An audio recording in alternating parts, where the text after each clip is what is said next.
So yes, thank you everyone for joining me today. My name is Michael Smith, the National Consumer Education Manager of Janome, Canada.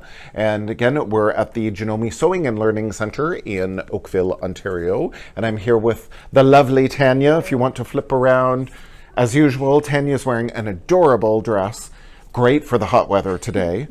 So it's wonderful. I'm in my lovely Janome golf shirt as always, so at least it's a little cool. So yes, we're going to be doing another Janome HQ's Janome's Awesome Accessory Countdown. I can't believe already we're on the kind of 2/3 done, so we'll have a fabulous review today. So in our Janome's Awesome Accessory Countdown, we started at number 1, counting up to 12. So as a review, number 1 was our ribbon sewing guide. And again, all these past Janome HQ Instagram lives are on the IGTV icon on the main page of Janome HQ's Instagram page. So ribbon sewing guide allowed us to use a lot of the decorative stitches in our machine to make our own decorative ribbon. Number 2 was the free motion couching feet. They're so much fun to attach all these beautiful yarns to fabric. As I said in that presentation, you know, I have no time to take up another hobby, but I love, so I can't be a knitter or a crocheter, I have no time for that, but I love all that yarn. So by using the free motion couching feet, we're able to get that fix using that yarn. So that's very cool. Number 3 was the Serger beading foot, and there's 2 Serger cording feet as well. So you can use your Serger for way more things than just finishing the edge of garments. Definitely a lot of decorative things you can do in your Serger, so that's very fun. Number 4 was the quilt binder set. You know, so many people, that's one of our most popular attachments, popular accessories, but so many people are so scared by it or so perplexed by it. So you can go back again to the IGTV icon to review the quilt binder attachment. That's very fun to get all your UFOs done quickly and easily. I call it down and dirty quilting when you just want to get it done. So number 5 was our gathering foot for the Serger. Again, you can create gather so quickly and easily. It's amazing. Number 6 was the ruffler foot. It has become one of my favorite attachments. It's really amazing, again, that you can make a whole variety of different types of ruffles and pleats and gathers, all with the ruffling attachment. It's really amazing. As Tanya said in our post, to call it a foot is really an injustice. It's true. It's amazing of what it can do. And then number 7 was our AccuFeed Flex stitch in the ditch foot and the straight stitch foot. And I had the 9mm accessory case with me at the time to then demonstrate those 2 feet, and they complete all the empty slots that are in that 9mm accessory case that you can purchase.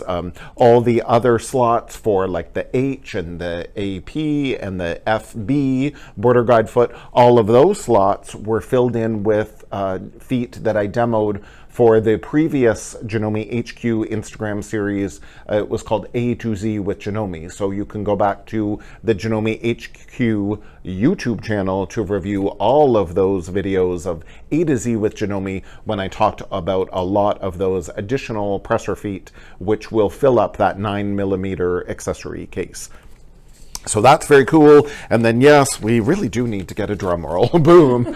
Drum roll for number 8 is our Serger cloth guide and Serger blind hem foot. So again, you can use your Serger for way more than just finishing the edges of seams, and you can get a lot of feet and attachment for your Serger, just like you can for your domestic sewing machine, to again make your projects quicker and easier, a lot more fun, and with very professional results. So I love being able to focus more on the Serger to really help you get the most out of that. So many people tell me, oh, I've had a Serger, it's been in my cupboard for 20 years. Dust it out and let's go through and how you can get the most out of it. So it's really quite fun. Now, as you do all these fabulous projects with all these fabulous presser feet and attachments, if you know, wherever you share your social media posts about, again, all the projects that you make, you can hashtag at our new hashtag called Share the Janome Love. So again, wherever you post those pictures on social media, just hashtag Share the Janome Love, and that way we'll be able to see what you're doing with, again, all the fabulous Janome machines and presser feet and attachments, a lot of which then I've demoed again on the A to Z with Janome series, or as we're demonstrating now with Janome's awesome accessory countdown. So that is great. Again, another way for us all to stay connected. Now, very soon, as we're in stage 3 in Ontario, very soon we'll be announcing classes here at the Janome Sewing and Learning Center as soon as we get the all clear. So for now, you can write me at classes@janome-canada.com, and I'll put you on the mailing list. So then as soon as we get the go-ahead that we know it's safe for starting to resume classes here in person, then I'll let you know that way. Or again, I'm developing some online classes, great for those of you that are further away than Oakville. So then you'll want to sign up for those online classes as well. So you can write me classes@janome-canada.com for more information there. So yes, let's get going to our fabulous Janome's awesome accessory countdown for our fabulous Serger accessories. Now, I'm demoing today on the AT2000D air thread serger, but you know, the feet and attachments that I'm going to talk about really will fit on any of the sergers. Over here is the Pro 4DX. Adorable serger. And the main thing that we're going to look about or talk about with our first accessory here is the cloth guide. Looks like that. That would have fit. Ooh, I know, isn't that beautiful? Again, and what I love is so simple but so effective. Like, it really is very cool. So this cloth guide, again, is adjustable here, fits on to the front of your serger right down here. And again, it really will fit any serger, so long as you have a little screw here at the front of your serger. So as I open up the side cover, and if there's a little screw there, that's all you need to then slip on that cloth guide. So it doesn't have to be the big top of the line. It could be any of the sergers in the Janome line. And in fact, I don't know, this may even fit some non-Janome sergers. I'm not sure. So long as you have that little screw there, you can use this cloth guide.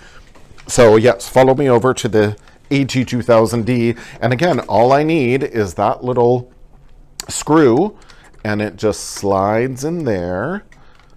So I tighten it up.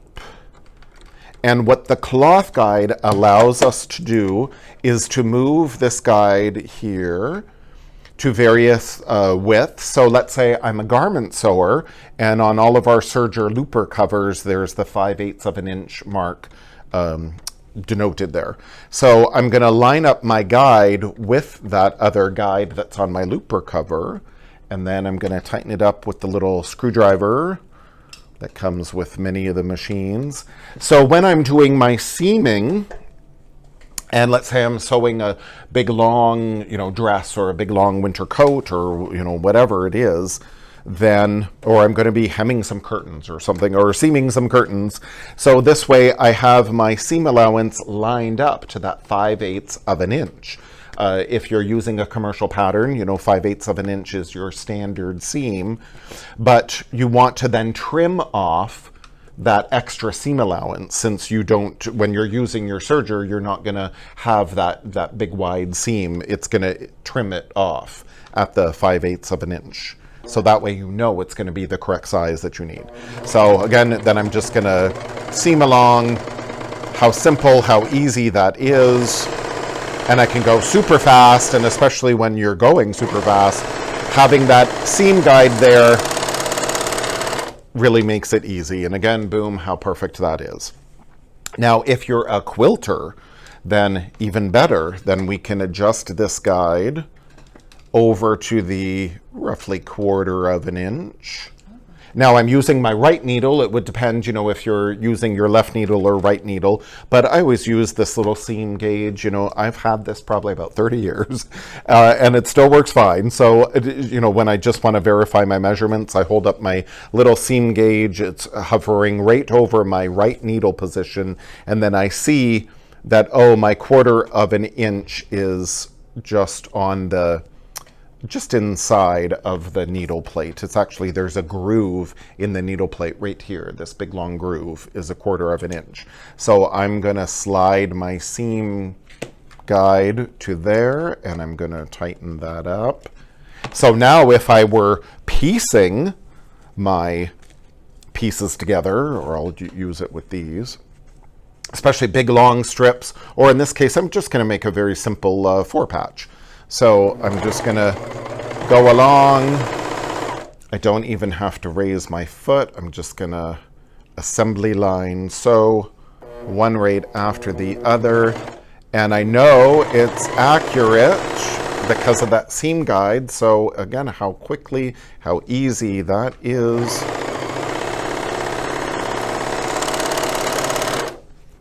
And then for my 4-patch, there's my 4-patch, and then I simply open it up, and then, I actually want to alternate those like that. And then I like churning if you can see, I like to position my seam allowances so one goes up and one goes down, so that distributes the bulk. Some people call that kissing, or that you're locking your seams or nesting your seams together. But then again, how simple, how easy that is. Use my little stiletto to make sure that seam doesn't flip. And then again, how quick is that? So the seam guide, the cloth guide, lets you use, and again, not bad at all. Ooh. So even you can use your serger for quilting. So how fabulous is that? Or to piece all your quilt blocks together. This could be, again, for a tote bag, or again, a home deck, or garment sewing. Like, there's so many uses for your serger. And again, this adjustable cloth guide really makes it accurate, particularly if you've got really long lengths of fabric, or again, you're serging really fast. So this just helps your accuracy. So that's very cool. And again, available at your Janome dealer. And again, the lovely thing will fit so many sergers. You just need, again, that little screw there, and you can use that. So the next thing I'm going to talk about is our fabulous, blind hem foot. Yep. Yes, it looks very cool. Definitely a more slim profile than our average serger foot. And again, to change our serger feet, regardless of what serger you have, there's a little button here at the back, a little lever that you just push, and it drops your foot off very easily. So that's good. So again, you can see the comparison of the 2 feet. Your blind hem foot's a little more narrow, and it has this adjustable guide on the front of it to help you then line up your fabric. Now, I did demo the blind hem foot on the A to Z series, the G foot, with the A to Z with Janome, but then now we can do the blind hem foot, or the blind hem on our serger, and do even faster. Very quick and easy. Again, if you're blind hemming curtains, for example, big long floor length drapes, like how beautiful is that? Or again, any kind of garment sewing. Here's my beautiful blind hem. And you may be able to see just a speck of, yes, exactly. Now, depending, again, if you match your thread to your fabric, you may barely see that thread. If you see just a little bit of it, that's fine. That's perfectly acceptable. But the main thing is it's all beautiful, and on the back side, all beautifully serged. The raw edge is completely encased. And the nice thing, by doing it on your serger, you're finishing this edge as you're creating your blind hem. When you do this blind hem on your sewing machine, it's actually 2 steps. You would finish this raw edge of your hem first, and then do your blind hem. So this way, doing it on the serger, you're doing it all in one step. So how cool is that? So again, trousers or dresses, whatever, to hem like that, or again, curtains, I think would be great. Now you decide of, do you want a traditional hem? This, again, you can see a little bit of that thread of the hem because I purposely used some contrast thread so you could see it a little bit. But you decide you want to see like your traditional hem, or in this case, I didn't pull my hem open as much. So it looks almost like I seamed an extra band on the bottom. It looks like there's a seam here with a separate piece of fabric, but it really is all one piece of fabric. I just didn't pull open my hem as much. But again, all beautifully finished. So it's kind of whichever look you would like. Or there, maybe you'll see it a little bit better. It would be like this nice big cuff, for example, that it looks like it's a separate piece of fabric, but it's not. I just didn't, again, pull my hem open as much. So it's whatever look that you want. Again, it's all cleanly finished. Now, typically we don't want our threads to show, but I thought maybe you do if you're using some beautiful thread. I'm using the Madeira Aero Lock thread, again, available from your Janome dealer. So it has, there's a whole big box of all the neutrals, commonly used neutrals. That's very convenient.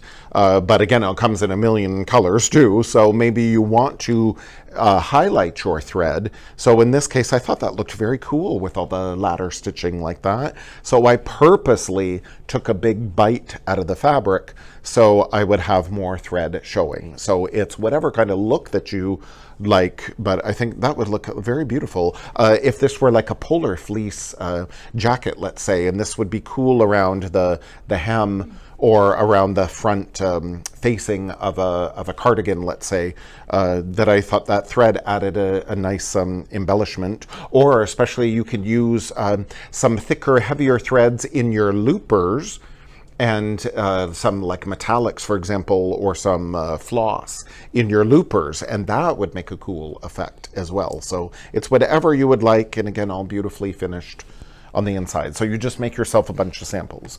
And when you do your samples, I always like to write on exactly what I did. So in this case, I used my right needle and I used my tensions up here, that I had my right needle set at 3, which is about standard. My upper looper was set at 3, and then my lower looper was set at 3, and then I used a 2.5 stitch length, which then I can adjust over here at the side. So again, I like to, whatever technique that you're doing as you're experimenting, write down the information with this little sample so that way you can go back and refer back to it. So again, you barely see that thread. If I used a matching thread to this, or even a white, you really wouldn't see that at all. But I noticed here, can you see a little bit of, oh, I see a little bit of my upper looper thread. Oh, yeah. And I mean, it looks fine, but it's like, oh, I really don't like that. So in this sample, I tightened my upper looper. Instead of a 3, I tightened it up to a 4. And then again, you don't see the upper looper is sitting right up here, which is really where it belongs, right up there. So again, a little adjustments like that as you experiment with your tensions. Do yourself little samples. I always suggest, this is when you look at your stash and you always have that fabric there. You go, what was I thinking? Why do I have that? Cut up all that fabric and then do your little samples like this. So you get more comfortable with adjusting your tensions. Do one at a time. So in this case, all I adjusted was my upper looper. It was a 3 down here, and then I tightened it up a little bit, and then there was a 4. So I prefer this result over that result. And again, looks very beautiful. If I used, again, matching thread, you really wouldn't see that at all. So that's very cool. Now, to make your blind hem, though, lay really flat, then you can adjust your tensions even more to do what's more known as a flat lock. So here, typically flat lock, you're joining 2 pieces of fabric together, and on the back side, it's this cool ladder stitch, but then on the front side, again, it's very flat, This is particularly good if you have like bulkier fabric, like a polar fleece, for example, using a flat lock. You'll see it a lot in athletic wear, exercise wear as well. So it's very flat against the body, that you're not going to have that bulk of that seam getting in your way. But again, so nice and flat. So you create that by loosening and tightening some of your tensions, which I'll go over. But you can learn all about how to do that in your instruction manual, regardless of what serger you have. Your instruction manual really is a great resource for how to adjust the tensions of your serger. There's certainly nothing to be afraid of doing. You just have to practice. So always consult your instruction manual on how to do that. But then you can see here, and again, I wrote myself little samples. So I adjusted my tensions. In this case, I tightened my right needle or I loosened, sorry. And when people ask me, how do you know if you tighten and loosen? I always think of down, low. So if I turn my dial down, so it's lower tension. Or if I want to increase my tension, I go up, tight. So typical tension's about a 3. So in my right needle that I'm using, I'm going to loosen it to a 2. On my upper looper, I'm going to really loosen it, and I'm actually going to have no tension on it. And then for my lower looper over here, I'm going to tighten it up to about a 7. And then that produced this result here. Now again, I took a bigger bite out of my fabric, so I have more thread showing. But then it's all beautiful on the back side there, and again lays really flat. So for thicker fabric, when you do your blind hem, you will probably want to, and again always experiment, but you're probably going to want to adjust your tensions similar to what they would be for a flat lock. So your fabric is very flat. And then again, you barely see that. If I used, again, matching thread, you really wouldn't see that at all. But again, how beautiful that looks in the back. And there, how beautiful that looks. And then, yes, it's really super simple. So what I'm going to do now with our blind hem foot here has this adjustable little screw. So depending on how close this little guide is to your needle, and you can use the left needle or the right needle. I'm just using the right. But this little guide will move closer to your needle. That'll produce a smaller bite. So then you really won't see, again, that would be a smaller bite where you really don't see your thread at all, or you may just see a little bit of it. If I move this guide further away from the needle, moving it more towards the knife blade, then that's where you're really going to see more. Like in this case, you really see more of your thread. It's taking a bigger bite out of the fold of your fabric. So again, it's whatever look that you want. The fun thing is playing around and adjusting it, whatever kind of look that you want to do. So I'm going to try to do a very narrow one. So I'm just going to move this in a little closer to the needle. And for blind hem, whether it's on a sewing machine or the serger, I find the tricky part for people is how to get it started. So I always suggest take your fabric, the right side of your fabric, and put it down on the table. Then you're going to fold up your hem, whatever, if you're using a commercial pattern, you know, fold it up, whatever the pattern indicates. So I have folded up my hem. Then I'm going to pinch each side right where the hem is, and I'm going to tuck under that hem. So what I want to see is my wrong side of my fabric is facing up to me. Down, I only see the right side down on the table, just as it originally was. And then you're going to have a fold here, slightly offset. So you've got the raw edge of the fabric to your right, and you've got a fold of the fabric here more towards the left. And then this is what's going to produce your blind hem. This edge is going to get finished off with the serger. If it is really deep, for example, like that, then you may trim off some of this edge as well. It, again, depends on your depth of your hem, your pattern, that you may trim off some of that hem edge, that raw edge. And then the fold here, this is where you want your guide. You're going to line up this fold with the guide, and then your needle is just going to just catch one or two threads of that fabric. And again, the more the needle catches that fold, I guess, is the deeper of your hem. So if the needle was stitching way over here, for example, if that guide was further away from the needle, it would bite more fabric and it would show more on the right-hand side. Sandra has a question. Yes. She says, does it matter how deep the hem is for a better result, or is it easier to control when you have a deep hem?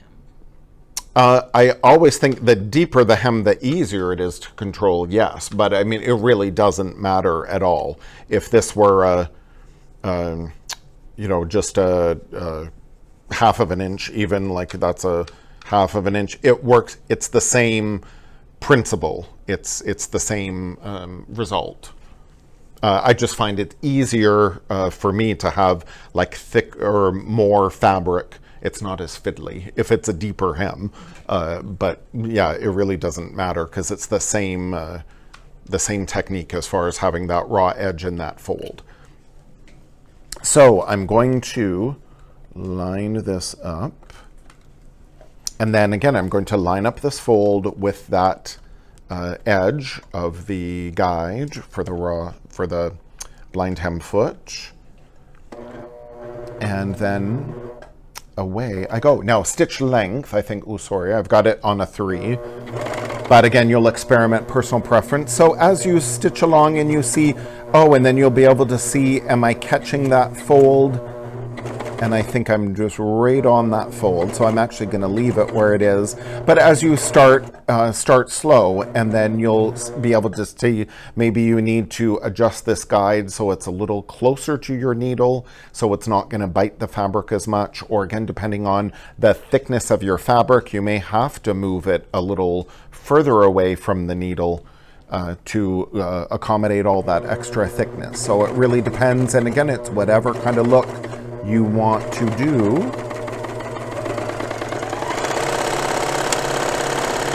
But again, way quicker than you can do on the domestic sewing machine.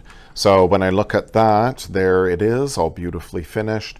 And then by adjusting the tensions, I'm able to really pull this out, again, flat. Then I would take this to the ironing board and, press that all out. But by loosening your upper looper, you'll be able to really pull this out very flat. And now, even with that gray Madeira thread, you hardly see it. It's so true. And again, if I had slightly more matching thread, or even if it was, slightly darker, like, I really wouldn't see that at all. But again, how beautiful that is. And again, I would just touch it up a quick press. But again, how beautiful that is on the back side. And perfectly, acceptable. And again, very quick and very easy. And then on this one, now I know on I'll use this one because then you can see the print is easier. So again, your right side of your fabric is down. You fold up your hem, however much it is. I'll just do maybe a narrower hem here. Sandra has another question. Oh, sure. She said, would you hem a dress or skirt first before sewing the side seams? You could.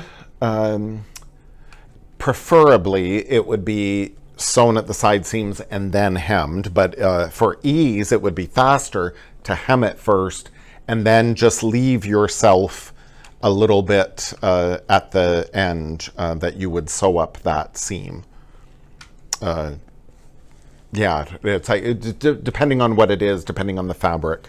Certainly for speed and efficiency, yes, it would be easier to do it the hem first. And then, yes, I can just go in here and line that up. And again, how quick and easy it is. And in this case, I'm not even cutting. My knife blade is already activated. I could just pivot that knob and take my knife blade out of the way, but in this case, it's still up and it's not, I'm not trimming anything off at all. But again, how cute that is. Beautiful. So it could be, again, any depth. And again, if I used yellow or white, you really wouldn't see that. That would look really quite beautiful.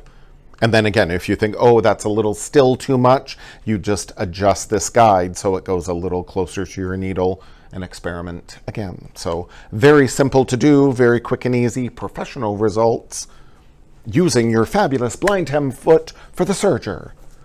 So any other questions? Nope. No. Okay, fantastic. Well, thank you. Thank you so much for joining me today. Now, before I go, I wanted to show you all. I alluded to this last week and I almost forgot. And oh, how could I? I was so excited to receive this. Yes, last week I think it was, I mentioned, when I get to the office and I'll show you the AT2000D workbook. So if you have the fabulous air thread serger, there is a workbook for you that you can order from your Janome dealer, and it will go through all these beautiful exercises. They talk about troubleshooting with your tensions. Now, your instruction manual does this as well, but this book is more little exercises, more little tips and tricks as well. So it's definitely well worth picking up from your dealer. Again, it's going through a lot of the different settings, how you can use your serger for more decorative effects like fringing, for example, is very cool. Decorative edge, they talk about using some different threads as well. More tips on rolled hems. Now on the Janome HQ YouTube channel, I have the Janome Sewing Machines is Janome America's Facebook page. I did some presentations for them on the AT2000D for using some decorative threads on the serger, for doing rolled hem on the serger. So you can go to the Janome HQ YouTube channel to search for those. So more info on your serger. Ooh, how to do the lettuce leaf edge is, yes, one of my favorites. It's so fun. I wrote a Janome Life blog post on how to do this lettuce edge. So you could check out Janome Life as well. So yes, how to do your flat lock, for example, that I talked about. So this is a really fun workbook. Question? So Caroline Carol is already going to order it from her dealer. Oh, fantastic. Yes, it is wonderful. Yes, it is available in Janome America and Janome Canada. We have these in our warehouse. I don't know about Janome UK. They often ask us about our various workbooks. And then we say, oh, Janome is all one company, but we're all different subsidiaries. So you must check with your Janome UK dealers about getting this workbook, because it really is quite cool to, again, help you get the most out of your serger. So this is for the AT2000D serger. A lot of the techniques and things that they do here really could apply to other sergers as well. Or again, if you're considering an upgrade, maybe now's the time, knowing that you have this. French. Oh, in French. Oh, I don't know. Maybe we'll, not yet. We'll have to get one of our fabulous translators to do so. But no, it is not available in French, I guess. Not yet. But we hope, given it's in Canada, we'll see. But yes, no, that's fabulous. And also, for those of you who entered, thank you. If you joined us last week in Janome HQ, we announced that we were doing our first giveaway because we had reached 500 followers. So thank you all for your support of Janome HQ. So yes, we have surpassed our 500 followers. And then on this coming Friday, is the 14th of August that we're going to be doing the drawing live. I'm actually going to be pulling all the names out of a little bin to announce live who is the lucky recipient of our Madeira Starter Stabilizer Pack. So that was our giveaway. So again, those who weren't able to enter, sorry for this time, but then we definitely want to do more giveaways down the road. So stay tuned for more details there. So yes, we'll announce that on Friday. And then on Wednesday, I'll be back here to do number 9 of Janome's awesome accessory countdown. So yes, thank you very much for joining me today. Have a wonderful rest of your day. Tanya, do you want to flip around and say goodbye? Say goodbye. I can't show the dress to Celine. Oh, yes. Or- We'll show her privately. Yes. I'll take a picture of Tanya and send it to you, Celine. All right. Yeah, so thank you everyone for joining me today. Have a wonderful day. Thank you. Bye.